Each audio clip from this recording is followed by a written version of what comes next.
स्वागत है आपका हमारे इस यूट्यूब चैनल में। और आज के इस वीडियो में हम लोग पढ़ने वाले हैं क्लास 8 का चैप्टर 16 जिसका नाम है आंकड़ों का प्रबंधन। इसका एक्सरसाइज 16.4 का क्वेश्चन नंबर 3। तो इसके पहले वाले क्वेश्चंस का वीडियो अगर आपने नहीं देखा तो लिंक डिस्क्रिप्शन में दिया गया है, वीडियो जरूर देख लें। और अगर आप चैनल पर नए तो इस चैनल को सब्सक्राइब करें और बेल आइकन को प्रेस करें ताकि हर आने वाली नई वीडियो सबसे पहले आप तक पहुँच जाए। तो देखिए क्वेश्चन नंबर 3 क्या है, एक बक्से में 10 गेंद हैं जिनमें 1 से 10 तक की संख्याएं अंकित है। ठीक है, तो एक बक्से में 10 गेंद है और उनमें क्या है 1 से 10 तक की संख्याएं लिखी हुई है।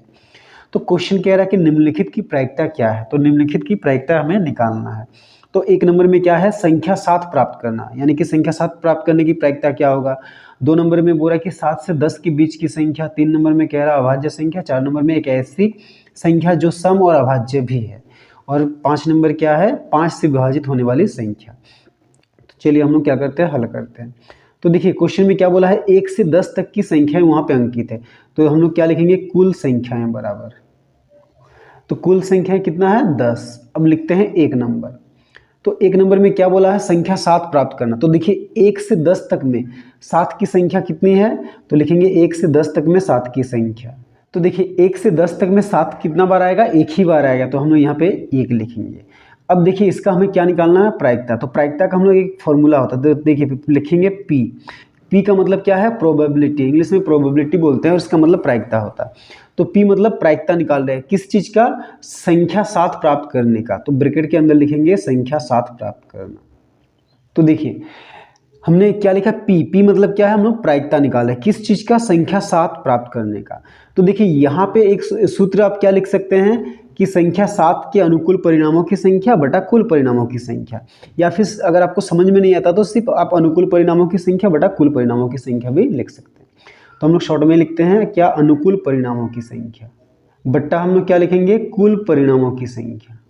तो देखिए अनुकूल परिणामों की संख्या मतलब 7 के आने का कितना संभावना है, 1। और टोटल कितना परिणाम है 10। तो 1/10। तो ये हो गया हमारा आंसर। ठीक है, अब देखिए 2 नंबर। तो 2 नंबर में क्या कह रहा कि 7 से 10 के बीच की संख्या। तो देखिए 7 से 10 के बीच कौन कौन सी संख्या आएंगी, 8 और 9। तो कितनी संख्याएं, कुल 2। तो बराबर हम लोग क्या लिखेंगे, 2। अब फिर हम लोग यहाँ पे पी लिखेंगे, मतलब प्रायिकता किसका, लिखेंगे 7 से 10 के बीच की संख्या। तो इसका भी क्या लिखेंगे, अनुकूल परिणामों की संख्या बटा कुल परिणामों की संख्या। तो देखिए अनुकूल परिणामों की संख्या की जगह क्या लिखेंगे, 2। और कुल कितना है 10। तो ये कटेगा 2 एकम 2, 2 पछे 10, यानी कि ये कितना आएगा 1/5। तो ये हो गया हमारा आंसर। ठीक है, अब देखिए क्वेश्चन नंबर 3। तो 3 में क्या कह रहा है कि अभाज्य संख्या। तो हम लोग लिखते हैं 1 से 10 तक में अभाज्य संख्याएं। तो देखिए 1 से 10 तक में अभाज्य संख्या क्या क्या है। तो देखिए एक को ना तो भाज्य संख्या कहते हैं और ना ही अभाज्य संख्या। तो 2 अभाज्य है, क्योंकि अभाज्य संख्या क्या होता है, जो सिर्फ 1 से भाग जाता है और अपने आप से। तो 2 अभाज्य है, 3 भी अभाज्य है, 4 नहीं है क्योंकि वो 2 से भाग जाएगा। फिर 5 अभाज्य है, 6 नहीं है, 7 अभाज्य है, 8 नहीं है, 9 नहीं है, फिर 10 भी नहीं है। तो 1 से 10 तक में अभाज्य संख्याएं कुल कितनी है, 4। अब हम लोग यहाँ पे क्या लिखेंगे, पी मतलब प्रायिकता। अब किसका निकालना है, अभाज्य संख्या का प्रायिकता। तो ब्रैकेट में हमने क्या लिखा, अभाज्य संख्या। तो यहाँ पे भी हम लोग लिखेंगे अनुकूल परिणामों की संख्या बटा कुल परिणामों की संख्या। तो देखिए अनुकूल परिणामों की संख्या की जगह क्या लिखेंगे, 4। और कुल की जगह 10। तो ये दोनों कटेगा 2 से, 2 दूनी 4, 2 पछे 10, यानी कि 2/5 हो गया हमारा आंसर। ठीक है, अब देखिए क्वेश्चन नंबर 4। तो 4 में क्या बोला है, एक ऐसी संख्या जो सम और अभाज्य भी है। तो देखिए 1 से 10 तक में सम अभाज्य संख्या क्या है, तो एक ही संख्या है 2। क्योंकि 2 सम संख्या है, वो 2 से भाग जाता है। सम संख्या क्या होता है, जो 2 से भाग जाता है उसको सम संख्या। और वो अभाज्य भी है क्योंकि वो सिर्फ 1 से भाग जाएगा और अपने आप से। तो हम लोग क्या लिखेंगे, 1 से 10 तक में सम अभाज्य संख्या बराबर। तो देखिए 1 से 10 तक में सम अभाज्य संख्या क्या है, 2, यानी कि ये कितना ठो है, एक ही ठो है। तो अब हम लोग लिखते हैं यहाँ पे पी और ब्रैकेट में क्या लिखेंगे, सम अभाज्य संख्या। तो देखिए प्रायिकता निकाल रहे हैं हम लोग सम अभाज्य संख्या का। तो सम अभाज्य संख्या कितना है, 1। कितना में से टोटल, अच्छा यहाँ पे भी फॉर्मूला लिखिए, अनुकूल परिणामों की संख्या बटा कुल परिणामों की संख्या। तो देखिए अनुकूल परिणामों की संख्या की जगह हम लोग क्या लिखेंगे, 1। और कुल परिणाम की जगह 10। तो ये 1/10 ही हो गया हमारा आंसर। ठीक है, अब देखिए लास्ट क्या है इसका, 5 नंबर। तो 5 नंबर में क्या बोला है, 5 से विभाजित होने वाली संख्या, तो हम लोग लिखते हैं 1 से 10 तक में 5 से विभाजित होने वाली संख्या। तो देखिए 1 से 10 तक में 5 से विभाजित होने वाली संख्याएं क्या क्या है, 1 से 10 तक में 5 ही है और 10 है, यानी कि टोटल कितना है 2। अब हम लोग यहाँ पे इसको क्या लिखते हैं p, और ब्रैकेट में क्या लिखेंगे 5 से विभाजित होने वाली संख्या। तो देखिए 5 से विभाजित संख्या, इसका भी फॉर्मूला लिखेंगे हम लोग अनुकूल परिणामों की संख्या बटा कुल परिणामों की संख्या। तो देखिए अनुकूल परिणामों की संख्या की जगह क्या लिखेंगे 2 बटा कुल की जगह 10, तो 2 एकम 2, 2 पछे 10, यानी कि ये कितना हुआ 1 बटा 5, तो ये हुआ हमारा आंसर। ठीक है, तो चलिए अब हम लोग क्वेश्चन नंबर 4 बनाते हैं। तो 4 देखिए क्या है, एक थैले में 4 सफ़ेद और 5 नीली गेंद है, उसे अच्छी तरह मिला दिया जाता है, उसके बाद निम्न एक गेंद निकाली गई, उसकी प्रायिकता ज्ञात कीजिए।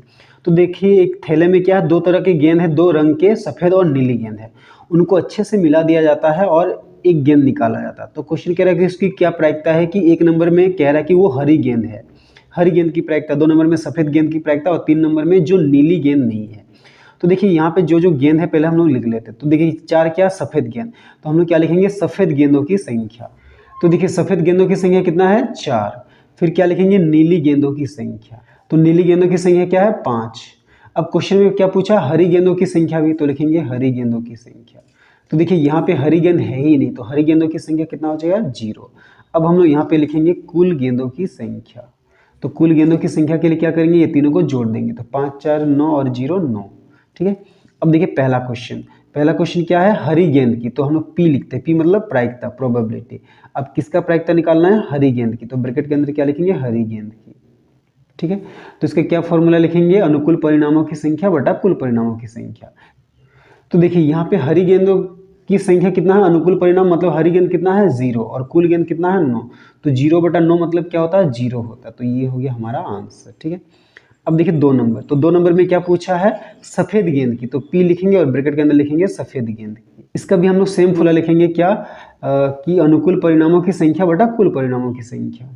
तो देखिए अब अनुकूल परिणामों की संख्या की जगह क्या लिखेंगे, सफ़ेद गेंद कितना है, सफ़ेद गेंद है 4 और कुल गेंद कितना है 9, तो ये कटेगा नहीं, तो यही वाला हो गया हमारा आंसर। अब देखिए 3 नंबर, तो 3 नंबर में क्या पूछा है, जो नीली गेंद नहीं है, तो लिखेंगे p नीली गेंद नहीं। ठीक है, तो प्रायिकता निकाल रहे किसकी, पीली गेंद नहीं की, तो यहाँ पे भी लिखेंगे अनुकूल परिणामों की संख्या बटा कुल परिणामों की संख्या। तो देखिए अनुकूल परिणामों की संख्या की जगह क्या लिखेंगे, तो देखिए जो नीली नहीं है, तो नीली नहीं है इसका मतलब क्या है, जो सफ़ेद है और हरा है, तो नीला गेंद 5 ठो है, ये देखिए ये 4 सफ़ेद गेंद 4 है, मतलब वो नीला नहीं है, तो उसको लिखेंगे। फिर जो हरा है वो भी नीला नहीं है, मतलब 0 बटा 9, तो 4 और 0 4 बटा 9, तो ये हो गया हमारा आंसर। ठीक है, तो चलिए अब हम लोग क्वेश्चन नंबर 5 बनाते हैं। तो 5 में देखिए क्या है, एक परिवार के 8 सदस्य हैं, जिनमें 3 चाय 2 कॉफ़ी और 1 जूस पीना चाहते हैं, निम्नलिखित की प्रायिकता ज्ञात कीजिए। 1 नंबर क्या है चाय पीने वालों का, 2 नंबर कॉफ़ी नहीं पीने वालों का, और 3 नंबर कुछ भी नहीं पीने वालों का। तो देखिए यहाँ पे क्या है, एक परिवार है जिसमें 8 लोग हैं, उसमें से कॉफ़ी पीने वाले जो कुछ लोग कॉफ़ी पसंद करते हैं, कुछ लोग चाय, और कुछ लोग कुछ पीना पसंद नहीं करते हैं, तो वो सबकी संख्या दी गई है, तो और हमें ये सबका प्रायिकता निकालना है। तो देखिए सबसे पहले हम लोग क्या लिखते हैं, क्या दिया है, एक परिवार के 8 सदस्य हैं, यानी कि कुल सदस्य बराबर, तो कुल सदस्य क्या है 8। इसके बाद क्या लिखेंगे, चाय पीने वालों की संख्या। तो देखिए हमने क्या लिखा, चाय पीने वाले सदस्यों की संख्या, तो चाय पीने वाले सदस्य कितना है 3। अब हम लोग क्या लिखेंगे, कॉफ़ी पीने वाले सदस्यों की संख्या, तो कॉफ़ी पीने वाला सदस्य कितना है 2। अब क्या लिखेंगे, जूस पीने वाले सदस्यों की संख्या, तो जूस पीने वाले सदस्यों की संख्या कितना है 1। अब देखिए यहाँ पे और एक चीज़ बोला है कि कुछ भी नहीं पीने वालों का, यहाँ पे 3 नंबर में बोला है, तो यहाँ पे हम लोग क्या लिखेंगे, ये कुछ भी नहीं पीने वाले सदस्यों की संख्या। कुछ भी नहीं पीने वाले सदस्यों की संख्या कैसे निकालेंगे, कुल कितने हैं 8 सदस्य, तो उससे घटाएंगे जो पीने वाले सदस्य है, तो चाय पीने वाले कितना 3, कॉफ़ी पीने वाले 2, फिर जूस पीने वाले 1, यानी कि 8 घटाओ 3 2 5 और 1 6, तो 8 से 6 घटाएंगे तो 2, तो यानी कि 2 सदस्य ऐसे हैं जो कुछ नहीं पीते हैं।